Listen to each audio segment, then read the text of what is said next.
আজকে পবিত্র রমজান মাস উপলক্ষে মেমারিতে আমরা যে উৎসব বিয়েবাড়ি, এই উৎসব বিয়েবাড়িতে একটা আয়োজন করেছি, সেটা হচ্ছে মজলিসের। এই ইফতার পার্টি হচ্ছে এখানে, এবং মেমারি বিধানসভার অন্তর্গত বিভিন্ন এলাকার যে সমস্ত আমাদের বিশিষ্ট জনেরা আছেন তারা আছেন। এখানে মাদ্রাসার মৌলানা সাহেব তিনি নামাজ পাঠ করবেন এবং তার তত্ত্বাবধানে এখানে অনুষ্ঠিত হচ্ছে। এখানে মেমারি পুরসভার সহকারী যে চেয়ারম্যান, ভাইস চেয়ারম্যান থেকে শুরু করে বিশিষ্ট শিক্ষক স্বপন ঘোষাল থেকে শুরু করে সন্দীপ প্রামাণিক, শেখ মোয়াজ্জেম, প্রাক্তন যে সহসভাপতি মেমারি 1 নম্বর পঞ্চায়েত সমিতি, সবাই বিশিষ্ট জনেরা এখানে উপস্থিত আছেন।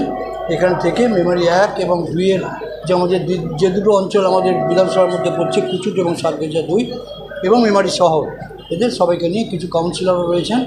সবাইকার উপস্থিতিতে এবং সকলেরই সহযোগিতা এই মজলিসটা পরিচালিত হচ্ছে। সকলকে আমরা এই উদ্দেশ্যে সৌহার্দ্যের বার্তা দিচ্ছি। এবং আমাদের মাননীয় মুখ্যমন্ত্রী, আপনারা জানেন তার যে কথা, উৎসব সবার, ধর্ম যার যার, সেইভাবে আমরা যেমন বিজয়া দশমীর অনুষ্ঠান পালন করি, আমরা তেমনি বিভিন্ন মনীষীর জন্মদিন পালন করি। আবার আজকের যে ইফতার, এই ইফতার অনুষ্ঠিত হচ্ছে, পবিত্র রমজান মাস উপলক্ষে যে ইফতার সেটা হচ্ছে। এখানে শান্ত শিষ্টভাবে সবাই দেখুন যে তারা এই মজলিস পরিচালনার ক্ষেত্রে সহায়তা করেছেন।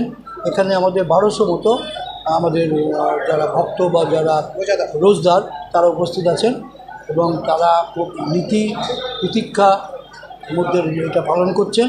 আমাদের একটাই উদ্দেশ্য হচ্ছে যে সৌহার্দ্য এবং শান্তি যেন সর্বত্র বজায় থাকে। সেইভাবে আমরা পরস্পর হাত ধরাধরি করে আমরা সমাজের উন্নয়নমূলক কাজও করব। আবার এই ধর্মীয় অনুষ্ঠানগুলো যাতে কেউ না কোনো রকম প্ররোচনা না দিতে পারে, সাম্প্রদায়িক ঐক্য যাতে নষ্ট না করতে পারে, সেইটাই আমাদের সকলের। আমরা আরেকবার আজকের এই পবিত্র অনুষ্ঠানে আমরা শপথ গ্রহণ করছি। উৎসবের যে ব্যবস্থা আছে সেখানে থানা বা বিডিও অফিস থেকে আরম্ভ করে তারা করছেন।